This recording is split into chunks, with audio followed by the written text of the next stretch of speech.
오늘 우리에게 주신 하나님의 말씀을 우리 함께 교독해서 읽겠습니다. 구약성경 열왕기상 13장 1절부터 10절, 열왕기상 13장 1절부터 10절 한 절씩 교독해서 읽겠습니다. 보라, 그때에 하나님의 사람이 여호와의 말씀으로 말미암아 유다에서부터 베델에 이르니 마침 여로보암이 제단 곁에 서서 분향하는지라.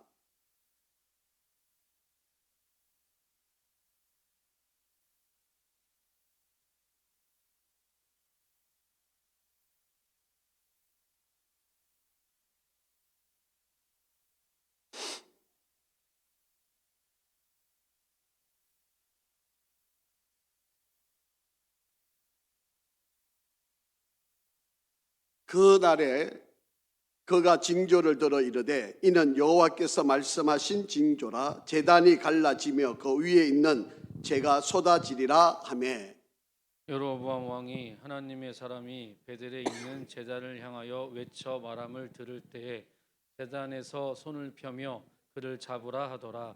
그를 향하여 편 손이 말라 다시 거두지 못하며, 하나님의 사람이 여호와의 말씀으로 보인 징조대로 제단이 갈라지며 재가 제단에서 쏟아진지라.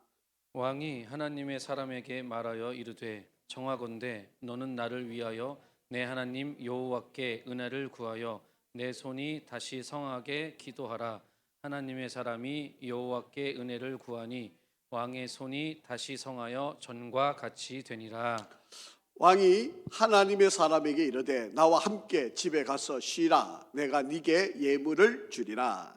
하나님의 사람이 왕께 대답하되 왕께서 왕의 집 절반을 내게 준다 할지라도 나는 왕과 함께 들어가지도 아니하고 이곳에서는 떡도 먹지 아니하고 물도 마시지 아니하리니, 이는 곧 여호와의 말씀이 내게 명령하여 이르시기를 떡도 먹지 말며 물도 마시지 말고 왔던 길로 되돌아가지 말라 하셨음이니이다 하고, 이에 다른 길로 가고 자기가 베델에 오던 길로 되돌아가지도 아니하니라. 아멘. 아버지 하나님, 대림절 기간 또 하나님의 은혜를 묵상하고 예수님께서 이 땅에 육신의 몸을 입고 찾아오신 하나님의 그 거룩한 뜻을 분별하는 지혜를 더하여 주신 것을 감사합니다. 우리의 모든 죄를 구속하시기 위하여 구세주로 이 땅에 오신 예수님, 우리의 모든 삶의 죄가 인하여서 우리의 모든 것이 불행하고 또 우리의 마음이 매우 힘든 이때에 예수님으로 말미암아 우리의 모든 죄를 사하시려고 이 땅에 친히 찾아오신 주님을 기다리며 다시 오실 주님을 소망합니다. 우리와 함께 영원히 거하시기 위하여 이 땅에 찾아오신 임마누엘의 주님을 기다리며 우리가 언제 어느 때 무슨 상황에서도 주님을 대망하며 어떠한 상황에도 믿음으로 잘 견뎌내게 인도하여 주시고 우리가 하나님의 자녀가 되는 기쁨을 누릴 수 있는 은혜를 주시기 위하여 예수님이 이 땅에 찾아오신 이 귀한 때에 우리가 믿음으로 이 어려운 시기를 잘 감당하고 이겨나갈 수 있도록 축복하여 주시옵소서. 오늘도 귀한 말씀에 통하여 우리가 깨닫고 우리에게 참 믿음의 길을 바르게 걸어갈 수 있는 은혜를 더하셔서 우리가 이 험한 세상 또 우리의 믿음을 흔들고 또 우리의 믿음을 거짓으로 만들려고 하는 온갖 유혹들로부터 믿음을 잘 지켜가는 우리 모든 성도들이 되고 끝까지 주 안에서 승리하는 성도들이 되게 인도하여 주시옵소서. 오늘도 말씀에 통하여 우리가 분별하는 지혜를 얻기를 원합니다. 하나님, 어떻게 살고 믿음으로 잘 감당하며 나가야 되는지 오늘도 주시는 말씀을 통하여 잘 깨닫게 도와주시옵소서. 예수 그리스도 이름으로 기도합니다. 아멘. 할렐루야. 날씨가 아주 많이 추워졌습니다. 아마 이번 주간 계속 날씨가 많이 추워지고 또 주일까지도 아마 추워진다고 그러니까 여러분 건강 잘 유의하시고 또 주변에 보니까 또 이 코로나 걸리시는 분들이 지금 또 이렇게 많이 생겨나고 있는데 안전을 위해서 최선을 다해 주시기 바랍니다. 오늘은 열왕기상 31번째 말씀을 우리가 한번 살펴보려고 합니다. 오늘 제목을 제가 이렇게 붙였습니다. 자기 식대로 믿던 제후. 신앙생활을 하면서 하나님께서 우리에게 주시는 기준과 가치와 명령, 이것을 벗어나서 자기 기준, 자기 생각, 자기가 판단한, 자기가 결정한 대로 신앙생활을 하게 되면 그 최후가 어떻게 되는가, 여기에 대한 한 단면을 오늘 말씀을 통해서 우리가 한번 생각을 하려고 합니다. 오늘의 본문의 내용은 북이스라엘 첫 번째 왕이었던 여로보암의 왕의 한 사건의 이야기를 가지고 우리가 한번 좀 살펴보려고 합니다. 우리가 잘 알고 있는 단어 가운데 타산지석이라고 하는 말이 있죠. 다른 돌을 가지고, 다른 산에 있는 돌을 가지고 내게 있는 옥을 가리우는데 쓰겠다라고 하는 거죠. 다시 말하면 이 말은 무슨 말인가? 누군가가 잘못한 것을 보면 그것을 가지고 나한테 어떻게 좀 고쳐서 내가 바른 길을 걸어갈 수 있을까? 남의 실수가 오히려 나에게는 올바름으로 이끌 수 있는 그런 기회를 만드는 것, 이게 타산지석이란 말이죠. 반면교사라고 하는 말도 있습니다. 이 반면교사도 똑같은 의미입니다. 누군가가 실수한 것을 내가 잘 보고 나도 그렇게 하지 않으려고 하는 것, 교훈을 받는 것, 또 가르침을 깨닫는 것, 이런 이야기죠. 오늘 여로보암이라고 하는 이 사람의 인물, 이 여로보암 이스라엘의 첫 번째 왕, 북이스라엘의 첫 번째 왕. 여러분, 이스라엘은 12지파 아닙니까? 그런데 하나님께서 선지자를 보내서 그 12지파 가운데 10지파를 이 북이스라엘 여로보암에게 다스리도록 해주었습니다. 여러분, 한 면으로 보면 참 하나님의 축복을 받은 사람이죠.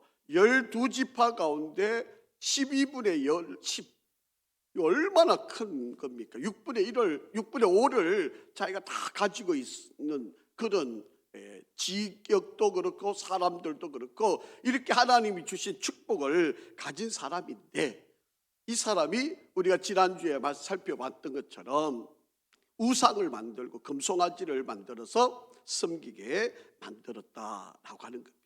그래서 이 여로보암이, 여러분, 자, 이 말씀 한번 읽어보고 한번 보겠습니다. 창세기 12장 6절과 7절.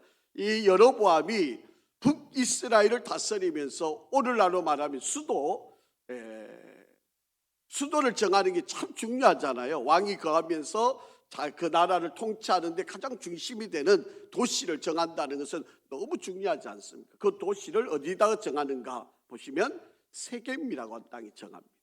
자, 그 배경이 이런 내용이 있죠. 한번 창세기를 한번 보시죠. 시작. 아브라함이 그 땅을 지나 세겜 땅 모래 상수리 나무에 이르니 그때에 가나안 사람이 그 땅에 거주하였더라. 여호와께서 아브라함에게 나타나 이르시되 내가 이 땅을 내 자손에게 주리라 하신지라. 자기에게 나타나신 여호와께 그가 그곳에서 제단을 쌓고. 그게 아브라함이 가나안 땅에 들어와서 가장 먼저 제사를 드렸던 곳이 어딘가요? 세겜 땅이에요. 아브라함이 가나안 땅에 와서 하나님께서 이 땅을 너희 자손에게 다 주겠다, 그러면서 하늘의 별과 같이 바다의 모래같이 내 자손을 번창하게 하고 너를 통해서 축복의 통로가 되게 하겠다, 복의 근원이 되게 하겠다, 이렇게 하나님이 축복을 해주시니까 아브라함이 너무 감격한 거죠. 너무 감사한 거죠. 너무 하나님의 은혜를 기뻐하면서 아브라함이 하나님께 첫 번째로 드렸던 제사, 바로 그 제사가 바로 이 세겜이라는 곳입니다. 여러분, 지금 화면에 보고 있는 것처럼 이 세겜 땅은요, 밑에 예루살렘에서 이 세겜이 약 30마일, 그게 한 65km 정도 떨어진 곳입니다. 북이스라엘을 다스리는 데서 가장 중요한 도시로 이 여로보암이 이 세겜 땅에, 왜냐하면 아브라함이 제일 먼저 제사를 드렸던 곳이니까. 그러니까 백성들을 다스릴 때 여로보암이 내가 세겜 땅에 수도를 정했다, 이것은 의미를 갖고 있는 거잖아요. 그러니까 이스라엘 백성들한테 명령하고 저들에게 요구하고 자기의 가치를, 또 자기가 왕으로서 거리를 세우기 위해서 내가 이 세겜 땅에 왕도, 수도를 세우는 것은 바로 우리의 조상인 아브라함이 가장 먼저 하나님 앞에 이 가나안 땅에 와서 예배를 드렸던 것이다. 그러니 이곳에다가 우리가 수도를 정하고 이곳에서 내가 북이스라엘을 통치하겠다. 그렇게 지금 이야기를 하고 있는 바로 그런 모습입니다. 여러분, 하나님이 원하시는 제사, 예배의 장소가 어딘가라고 하는 것을 우리가 좀 잘 기억하고, 이 여로보암은 그런 생각에서 많이 벗어나 있는 바로 그런 의미를 갖고 있는 거죠. 자, 이 열왕기상 12장 26절 27절인데 한번 읽어보겠습니다. 시작.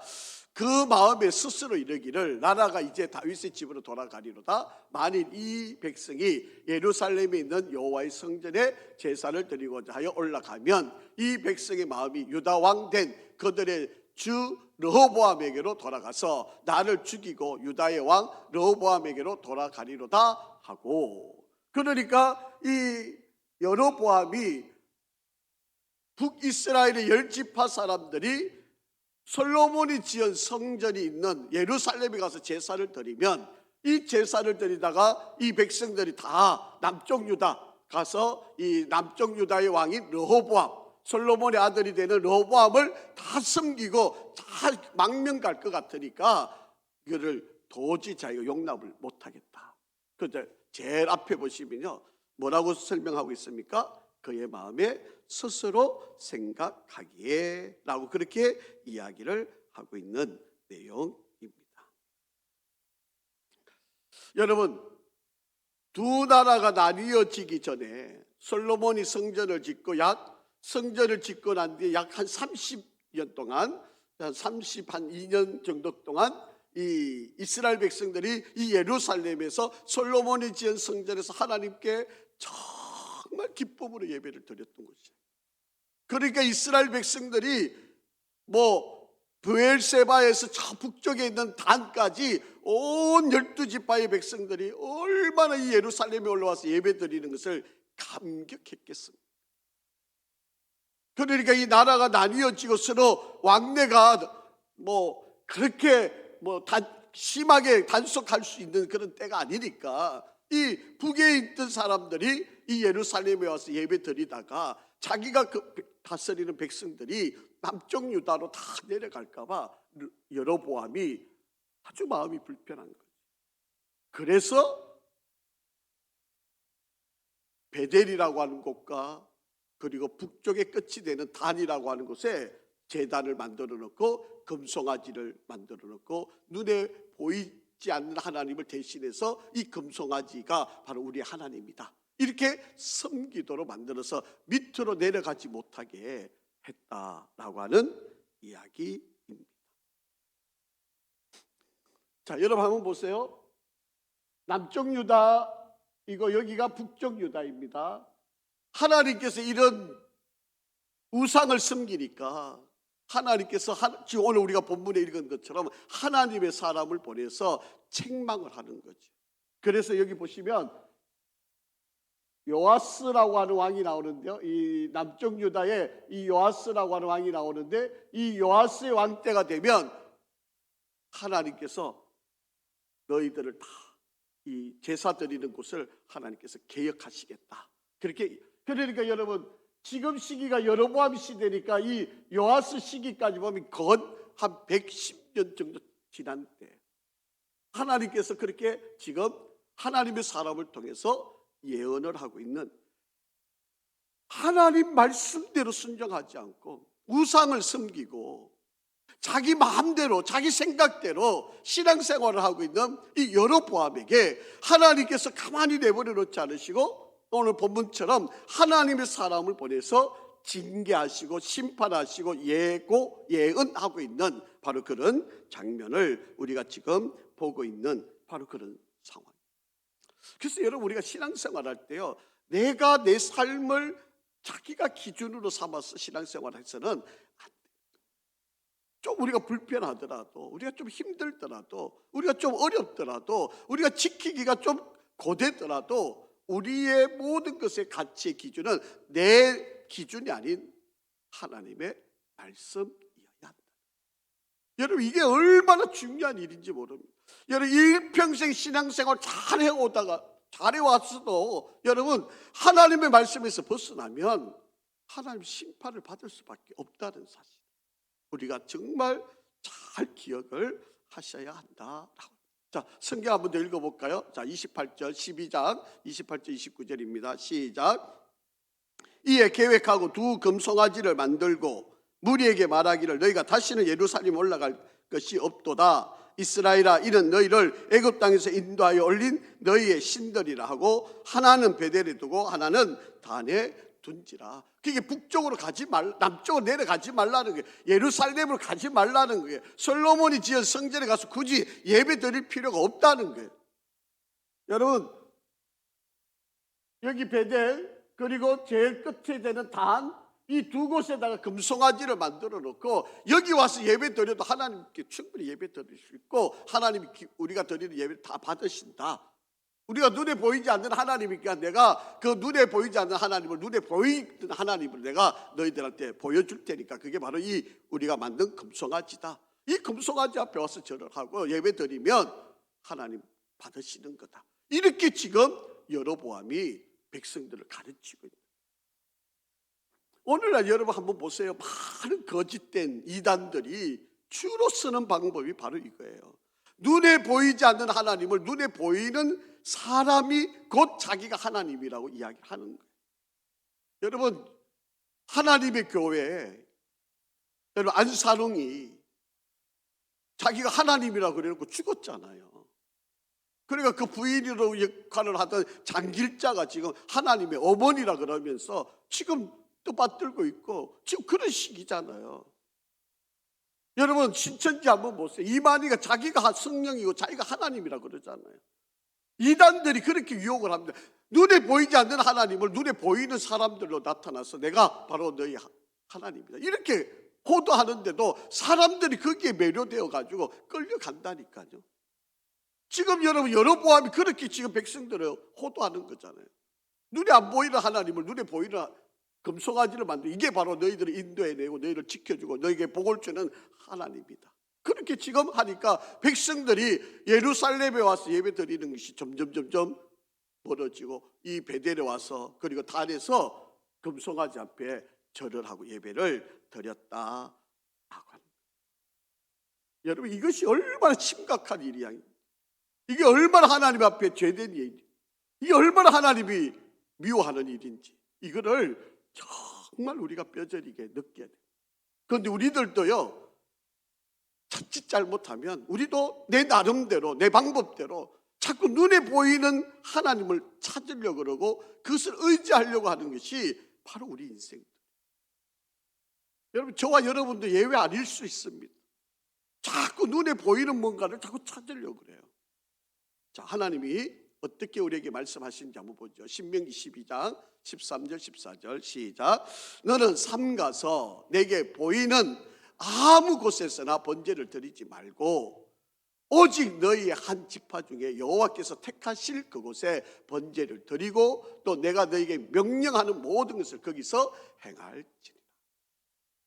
여러분 이 여로보암은 이스라엘 백성들을 솔로몬 성전에 가서 예배드리지를 못하게 하기 위해서 베델이라고 하는 곳과 단이라는 곳에다가 금송아지를 만들었고 우상을 만들었고 거기다가 이게 하나님이다, 너를 인도해낸 신이다, 이렇게 지금 백성들을 현혹시키고 있다. 여러분 너는 삼가서 내게 보이는 아무 곳에서나 번제를 드리지 마라. 눈에 드러나는 뭐를 가지고 자꾸 뭔가를 하려고 하지를 말아라. 그렇게 지금 우리들에게 말씀을 하고 있다라고. 자, 여러분 열왕기상 12장 30절 한번 보세요. 이 일이 지금 여러분 이스라엘 백성들이 행해왔던 세 가지 일들이 있잖아요. 그런데 특히 이 금송아지를 만들어 놓고 여기 가서 제사 드리는 이 일이 죄가 되었으니 이런 백성들이 단까지 가서 그 하나에게 경배합니다. 이것을 하나님이 죄로 여기셨다라고 분명히 말씀을 합니다. 그래서 여러분 우상 숭배가 얼마나 하나님이 죄되게 여기시는지, 얼마나 이걸 악하게 여기시는지 우리가 잘 기억을 해둬야 합니다. 여러분 우리 지난주에 살펴봤지만 여러분 그가 또 산당들을 짓고 레위 자손이 아닌 보통 사람들을 가지고 제사장을 만든 거예요. 레위 자손들을 구하기 어려우니까 그냥 편리한 대로 그냥 우리가 그냥 뭐 아무나 제사 드리면 되지. 그렇게 해가지고 지금 보통 사람들 가운데 제사장을 삼고 그들이 예배를 제사를 드리도록 그렇게 했다는 거예요.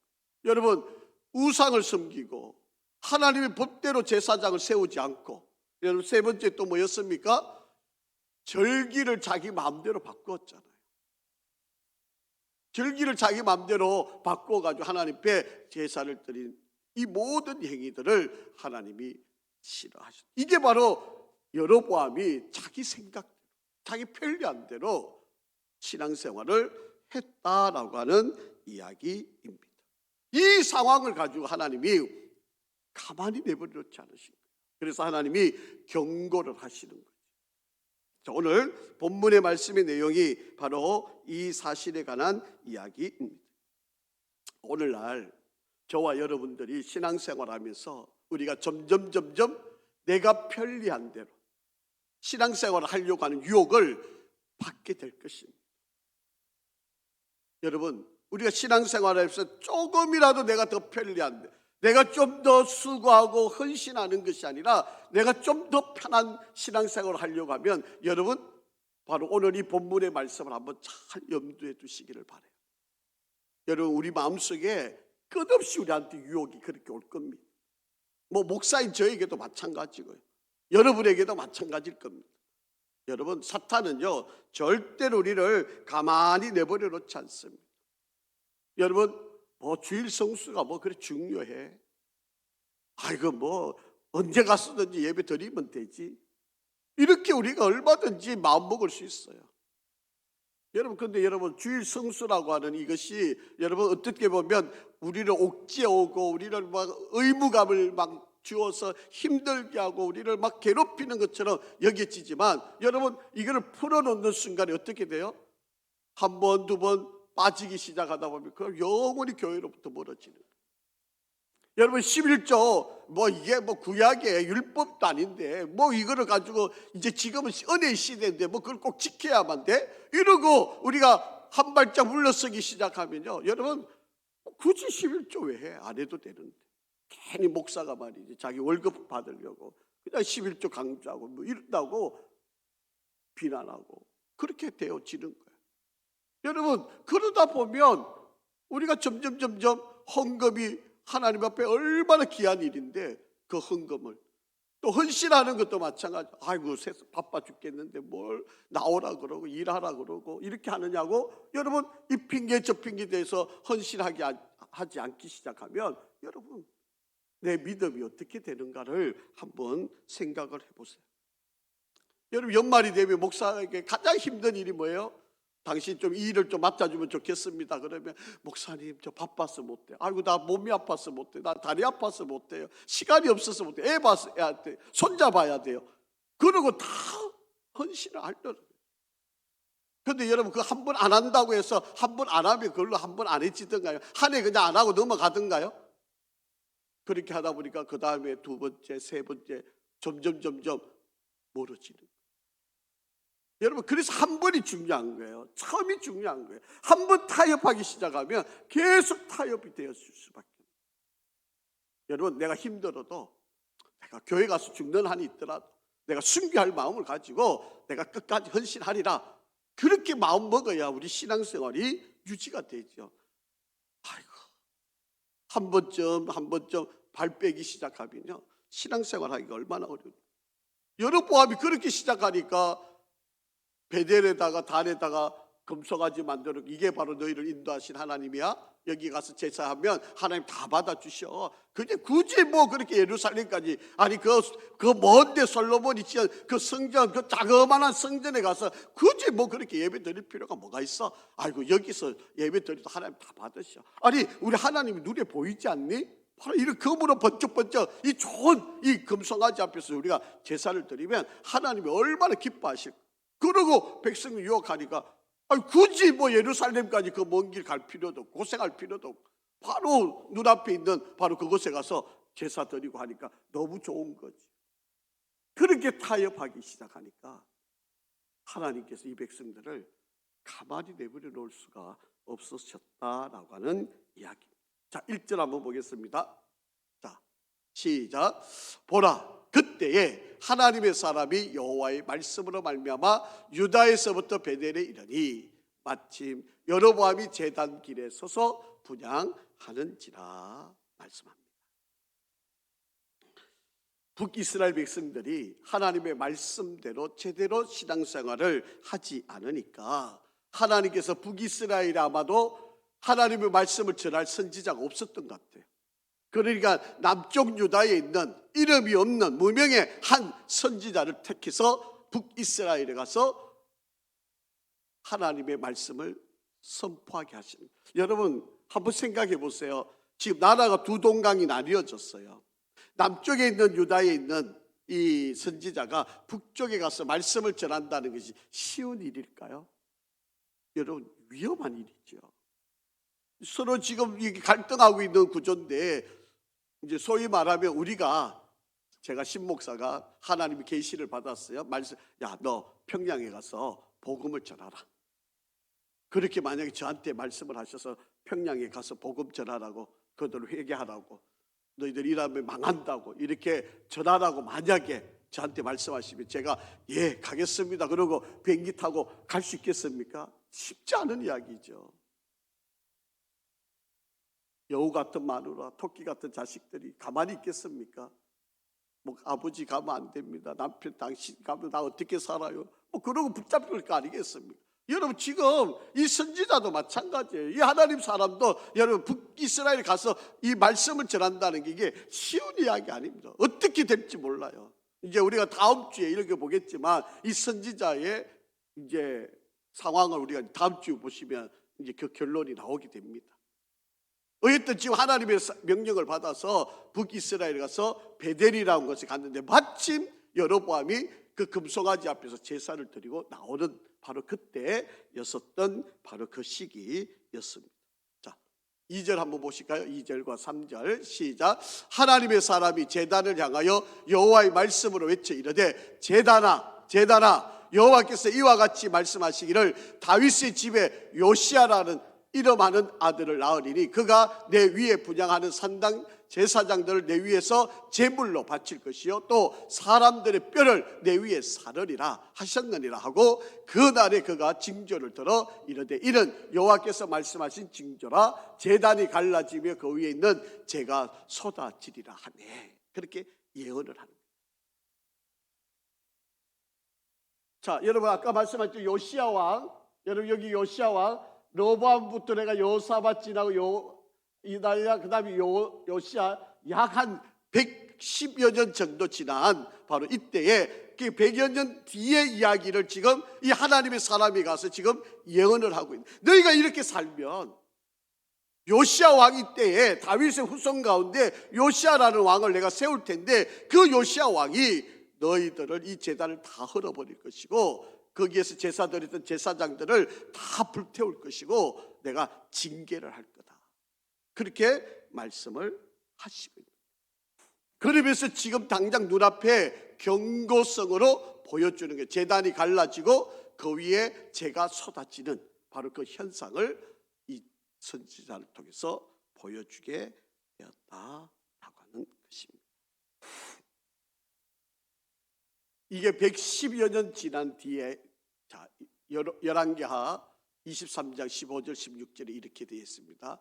한번 같이 읽어보죠. 또한 이스라엘에게 범죄하게 한 느바스의 아들 여로보암이 베델에 세운 제단과 산당을 왕이 헐고 또 그 산당을 불사르고 빻아서 가루를 만들며 또 아세라 목상을 요시야가 몸을 돌이켜 산에 있는 무덤들을 보고 보내어 그 무덤에서 해골을 가져다가 제단 위에서 불살라 그 제단을 더럽게 하니라. 이 일을 하나님의 사람이 전하였더니 그 전한 여호와의 말씀대로 되었더라. 지금 110여 년 전에 이 하나 이름을 알지 못한 하나님의 사람이 여로보암이 예언했던 일이 110여 년 뒤에 요시야 왕 남쪽 유다 요시야 왕에 의해서 지금 실현되고 있는 이야기가 열왕기하에 23장에 기록되어 있다. 지금 하나님의 사람이 가서 예언한 그 이야기가 그대로 실현이 되어집니다. 하나님이 이렇게 거짓된 예배, 우상 숭배, 자기 생각대로 예배하고 자기 식으로 자기 편리대로 이렇게 하는 예배를 하나님이 받지를 않으신다. 이 얼마나 하나님이 싫어하시는. 그래서 하나님의 사람을 보내서 경고를 주시는 거예요.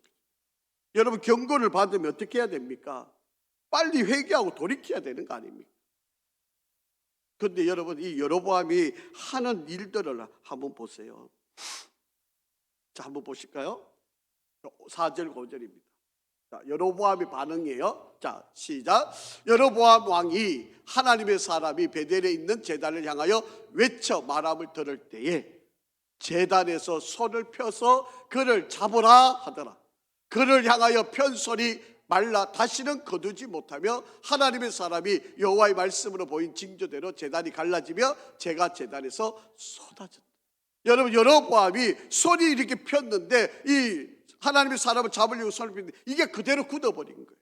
지금 손이 이렇게 굳어가지고 지금 그대로 상태에 아무리 손을 움직이고 싶어도 움직이지 않는 바로 그런 상황에 이르게 돼요. 그리고 징조를 보여주셨는데 제단이 갈라지고 제단 위에 재가 쏟아지는 바로 그런 일들을 하나님이 지금 실현시키신 바로 그런 일입니다.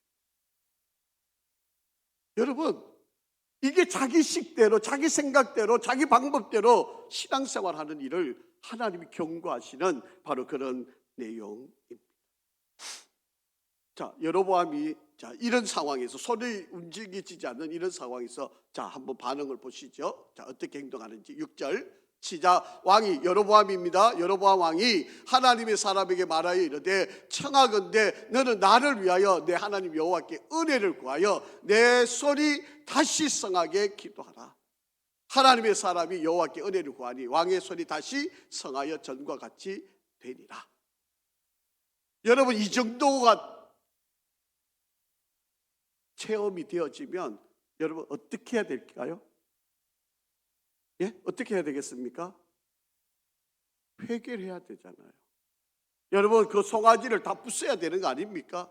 지금 자기 눈앞에서 손이 뻣뻣해졌고 그 하나님 사람이 하나님께 기도하니까 다시 손이 멀쩡해졌고 자기가 만들었던 그 제단 앞에 그 제단이 갈라지고 재가 쏟아지고 이걸 눈으로 다 봤잖아요. 그런데 한번 보세요, 여러분. 남쪽의 유다왕 요시야 왕이 설 때까지 약 110여 년이 지나올 때까지 그들이 여전히 금송아지를 숭배하고 있었다. 이렇게 자기가 경험하고 하나님의 이 은혜를 자기가 체험을 했는데도 불구하고 깨닫지를 않는 거예요. 바뀌지를 않는 거예요. 변하지를 않는 거예요. 여로보암이 지금 하나님 앞에 하고 있는 행위가 바로 이런 모습이에요. 은혜를 주셨는데, 회복하게 축복을 주셨는데 이거를 못 깨닫는 거예요. 여전히 자기 방식대로, 자기 생각대로 이 백성. 여러분, 이제 다음 주에 우리가 읽어보지만 이 여로보암이 어떤 짓까지 하는지를 이제 다음 주에 이제 또 나옵니다. 여러분, 우리가 신앙생활에서 우리가 깨달아야 할, 이게 반면교사로 삼아야 될 일이에요.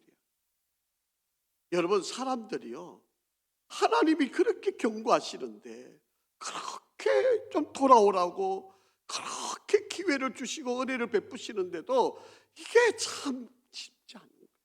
이거를 못 깨닫는 거예요. 이거를 정말 그 정도면 여러분, 하나님이 그만큼 은혜를 주셨으면 이거 돌아오는 게 정상 아닙니까? 회개해야 되는 게 정상 아닙니까? 여러분, 자기가 눈앞에서 하나님 앞에 경고를 받아가 손을 움직일 수 없고 손이 뻣뻣해 이러고 지나던 시간 아닙니까? 그런데 하나님께서 기도하니까 이 손을 회복시켜 줬어요. 자기 눈앞에 제단이 갈라지고 재가 쏟아지는 걸 봤어요. 그런데도 여러분, 그 여로보암의 후손들 100여 년 동안 여전히 금송아지 앞에 절을 하고 있었던 이 광경을 어떻게 설명을 할 수 있느냐라고 하는 거예요. 이게 여러분 여로보암만의 이야기인가라고 하는 거예요. 이게 여로보암만 우리가 야 이렇게 나쁜 놈, 하나님이 그렇게 은혜를 주셨는데 이렇게밖에 안 돼, 왜 이러고 살아, 왜 이것을 이러고 우리가 지탄을 할 수 있느냐는 거예요. 이 정도 되면 자기 옷을 찢고 죄를 머리에 뿌리고 두 손 들고 하나님 정말 잘못했습니다. 여러분 자복하고 회개하고 정말 무릎으로 기어서라도 하나님 나 용서해 주시, 이래야 되는 게 이게 정상적인 이야기 아닙니까? 그런데요, 전혀 회개했다는 말이나 뉘우쳤다는 말이나 자기가 돌아섰다는 말이 없습니다. 전혀 없습니다. 여러분, 하나님께서 다윗을 내 마음에 합한 자라고 했잖아요. 그런 자였는데도 불구하고 그가 잘못했을 때 하나님이 그 자식을 죽였잖아요. 그때 그 다윗이 하나님 앞에 회개하고 하나님 앞에 부복하면서 용서해달라고 그렇게 기도할 때 하나님이 용서해 주신 거예요. 여러분, 이 정도면 회개하고 돌아서는 게 정말 이게 가장 하나님 앞에 기쁨의 시간이 될 수 있는 바로 그런. 자, 7절 한번 보죠. 이 왕이 회개한다고 하는 말도 없고요. 자, 7절 한번 보죠. 시작. 왕이 하나님의 사람에게 이르되 나와 함께 집에 가서 쉬라. 내가 내게 예물을 주리라. 이제 뇌물을 쓰는 겁니다. 이제 여러분, 이 정도면 내가 잘못, 어떻게 하면 내가 하나님의 은혜를 받겠습니까? 내가 어떻게 하면 살 수 있겠습니까? 어떻게 하면 이 백성들을 정말 하나님께 다시 돌아가게 할 수 있겠습니까? 이렇게 묻는 게 이게 정상적인 이야기 아닙니까? 그런데 지금 하나님의 사람한테 우리 집에 가서 좀 쉬고 내가 당신을 잘 대접할 테니까, 내가 당신에게 정말 원하는 모든 예물도 다 줄 테니까 정말 좀 나에게 축복만 좀 해주세요. 지금 이러고 지금 매달리고 있는 바로 그런 광경의 모습이다. 여러분, 하나님께 반응하려고 하지 않고요, 어떻게 하든 인간적인 방법으로 모든 반응을 지금 계속 보이고 있는 바로 그런 내용입니다. 여러분, 하나님께서 하나님 사람한테 명령합니다. 절대로 가서 떡도 먹지 말고 물도 마시지 말고 너가 왔던 길로 다시 되돌아가지 말아라. 그렇게 하나님이 그에게 여로보암에게 보낼 때 그렇게 말씀하셨어요. 그러니까 지금 여러분, 여로보암이 자기 집에 가서 쉬라고 하는 말이 뭐예요? 내가 잘 예우할 때 먹을 거 맛있는 거 다 주고 모든 걸 내가 당신한테 다 해줄 테니까 제발 우리 집에 가서 좀 나를 좀 축복해라. 그렇게 지금 이야기를 하고 있는 바로 그런 관계. 여러분, 지적을 받았으면 자기는 얼마나 똑똑해가 나한테 그런 소리 해? 이렇게 마음에 원한을 품는 게 아니라 정말 감사합니다. 정말 나한테 그런 말씀을 해주시니 정말 고맙습니다. 이러는 게 이게 은혜 받는 사람의 자세 아닙니까? 당신 한번 두고 봐. 당신은 뭐 잘못 안 해? 이러고 그냥 가시처럼 이러고 있는 사람들이 오늘날 지금 우리가 살아가면서 믿음의 길을 걸어가면서 이 여로보암을 통해서 반면교사를 삼아요. 타산지석으로 삼아요. 이게 혹시 나의 모습은 아니에요. 혹여라도 나도 신앙생활하면서 내 생각대로 내 방법대로 그렇게 하고 있는 것은 아닌가, 이것을 한번 우리가 좀 살펴볼 필요가 있다. 여러분, 오늘날 한국 교회에서 목사들이 정말 설교하기 어려운 게 뭔지 아세요? 회개하라는 소리예요. 회개하라는 소리가 목사들이 입에서 지금 사라진 지가 오래됐습니다. 못합니다. 왜? 성도들이 안 원하니까, 인기 없으니까. 그런 설교하면 우리 목사님 우리 책망한다고, 벌받고 자꾸 뭐 저주만 한다고 그래가지고 성도들이 안 들으려고 그래요. 심지어는 목사님 쫓아냅니다. 그러면서 목사들을 더 힘들게 해요. 그러니까 목사들이 눈치를 보고 안 하는 거죠. 또 헌금 설교도 못합니다. 지금 얼마나 어려운데 지금 목사님 지금 한번 목사님 나가서 돈 한번 벌어보세요. 돈 벌기가 그렇게 쉬운가? 어떻게 그런 소리를 쉽게 할 수 있습니까? 이렇게 뭐 공격하는 사람들이 얼마나 많은지. 그러니까 목사들이 죄에 대한 설교, 헌금에 대한 설교를 못합니다. 그러니까 여러분, 뻔히 불보듯 잘못된 길을 가고 있는데, 지금 여로보암이 하나님의 사람이 가서 선포하고 그렇게 전해줬는데도 이렇게 안 듣는, 마음이 완악한 바로 그런 상황들을 가지고 있는데, 이제 여러분, 이제 우리 다음 주에 이 열왕기상 13장 11절부터 32절의 말씀을 우리가 읽게 될 터인데, 여러분, 이 하나님의 사람도 이제 또 실수를 하는 장면이 또 나와요. 이 여로보암, 그러니까 이 악한 자들이 얼마나 집요하게 공격을 하는지 여러분, 이게 상상을 하기 어려워요. 자, 오늘 우리가 신앙생활하고 믿음의 길을 걸으면서 자꾸 우리가 편리한 대로, 자기 생각대로, 자기 식대로 신앙생활을 하려고 하는 것에서 여러분, 이런 유혹을 뿌리칠 수 있기를 간절히 바랍니다. 여러분, 우리가 기도할 때도 가만히 보면 열심히, 여러분, 제가 이번에 사무총회를 준비하면서 이제 금식기도원에 올라갔다 왔는데, 금식기도원에 가니까요, 제가 제일 젊더라고요. 제가 제일 젊어요. 그러니까 이 한국교회 미래가 이제 불보듯 뻔한 거잖아요. 저 같은 사람이 와가지고 제일 젊으면 이제 뭐 더 이상 뭐 이제 더 젊은 사람이 없을 정도면, 다들 보면 그 연세 많은 분들이 그 금식하면서 아침에 여러분 그 죽 한 그릇, 이제 뭐 안 먹는 분들도 많지만 죽 한 그릇 이제 드시는 거거든요. 낮에도 보니까 죽 드시는 분들도 여러분 계시더라고요. 아침에는 식사가 이제 없으니까 죽을 막 먹으니까, 그러니까 막 금식하면서 이렇게 기도하시는 분들이 제가 보기에는 거반 한 80 대분들, 그분들이 다 올라오셔가지고 같은 열심히 그 막 비도 오고 엄청 추웠던 그 시간 보면 그분들이 그렇게 기도하는 분들, 야, 참 앞으로 한국 교회가 어떻게 될까, 참 마음이 아주 많이 무거웠던 그런 생각입니다. 여러분, 우리가 한번 생각해 보면, 아유 뭐 집에서 기도하면 되지, 굳이 뭐 산에 올라가 가지고 기도한다고 그래. 여러분, 이제 제가 방에 이렇게 가서 있는데 침대도 막 비걱비걱대고 뭐 허리가 아파가지고 정말 지치락지치락한데, 또 이 창틀이 바람이 솔솔솔 들어오니까, 뭐 전에는 이 개인 난방이었는데요, 지금은 가니까 이제 또 중앙 집중식이에요. 그러니까 이게 한번 틀어놓고 이제 따뜻할 땐 좋은데, 이제 새벽 정도 되면 막 한기가 들고 추워가지고 뭐 안 낄 수가 없어요. 추우니까. 그러니까 저절로 깨어가지고 기도 안 할 수가 없는 거예요. 뭐 있으면 추운데 뭐 잠을 못 자는데요. 뒤치닥뒤치닥거리다가 그냥 그러니까 여러분, 집에 앉아 있으면 편하고 뭐 기도할 것처럼 보이지만 쉽지 않아요. 추워도 몸을 일으켜가지고 주의 절에 올라와가지고 힘들어. 여러분, 오늘 새벽 얼마나 추웠습니까? 그럼에도 불구하고 여러분 교회 나와가지고 기도한다는 것, 여러분, 이런 애씀과 수고가 우리에게 있어요.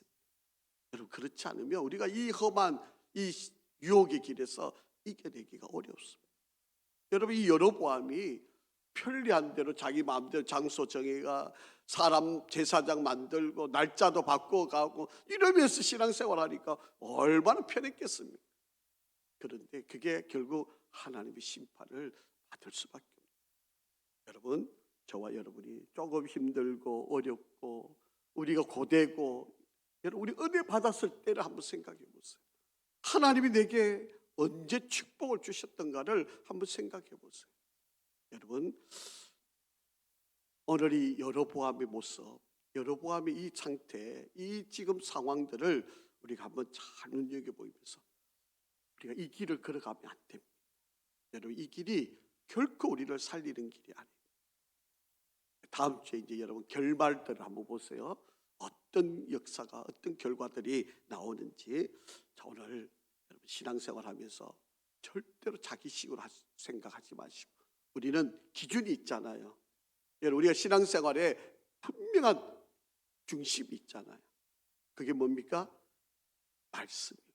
성경대로만 믿으면 돼요. 제가 우리 지난 또 우리 당에 우리 장로님들한테도 말씀을 드리고 이제 우리 교회가 내년에 성경을 통독하는데 이제 좀 매진을 하려고 합니다. 지금 아마 여러분 감사 노트 계속 쓰시고 계시는 분 있죠. 이제 감사 노트가 내년이 지나면 이제 마무리를 다 지어야 되는데 우리 내년에는 성경을 통독하는 그래서 온 교회가 지금 보니까 한 50분이 성경을 통독을 했는데 지난 1년 동안 원래 통독을 10번 하신 분이 있어요. 별로 놀라지도 않으시는 거예요. 근데 성경을 소리 내어서 10번을 읽으셨다는 거예요. 이게 여러분 눈으로 읽는 것보다요 10배 더 이상 어렵습니다. 뭐 10배보다 더 힘들겠죠. 정말 여러분 정말 성경을 뭐 9도 가신 분, 뭐 7도 가신 분, 5도 가신 분, 1도 가신 분, 뭐 하여튼 정말 원래 성경 읽으시라고 정말 애를 쓰셨는데 사실은 우리 온 교회가 온 성도들이 내년에는 최소한 한번 일독을 한번 해보는 겁니다. 소리 내어서 읽어서 여러분 녹음을 해가지고요. 우리 여자 성도님들은 우리 이현희 전도사님한테 그리고 남자 성도님들은 우리 박 목사님한테 여러분 이 핸드폰에 다 저장했다가 보내는 겁니다. 그래 확인이 돼야 이제 여러분 그게 체크가 되는 거죠. 그래서 1년 동안 1독 이상 하면 어떤 복을 받을 것. 여러분 뭐 상금 뭐 이렇게 상품 받으려고 하지 마시고 여러분 내가 성경을 소리내서 한번 읽어보면 이게 얼마나 큰 은혜인지 모릅니다. 여러분 한번 내년에 우리가 성경 통독하는 것을 좀 중점을 한번 해보려고 합니다. 그래서 여러분 우리가 정말 이 성경이 우리 기준이에요. 뭐 누가 뭐 이 말하고 있는데 현혹되지 마시고 우리는 말씀대로 사는 거예요. 그래서 여러분 승리로운 믿음의 길을 저와 여러분이 잘 걷고 여러분 하나님 앞에서 정말 칭찬받는 그러한 신앙의 길이 되기를 간절히 바랍니다. 아버지 하나님 감사합니다. 우리가 조금 편한 길, 조금 쉬운 길을 걷기를 원하는 것이 인간적인 모습일 터인데 오늘 이 여로보암이 행해진 이 모습을 보며 혹여라도 우리가 이 길을 걷고 있는 것은 아닌지 조금 더 편하게 신앙생활을 하려고 하는 것은 아닌지 우리가 돌아보게 하시고 우리가 정말 믿음 안에 잘 세워지는 은혜가 있게 도와주셔서 정말 주님께로부터 칭찬받는 신앙생활이 되게 인도하여 주시옵소서. 하나님 대림절 기간입니다. 주님이 이 땅에 오신 그 목적을 잘 깨닫고 우리가 믿음의 길을 잘 승리하게 도와주시옵소서. 예수 그리스도 이름으로 감사하며 축복하며 기도합니다. 아멘.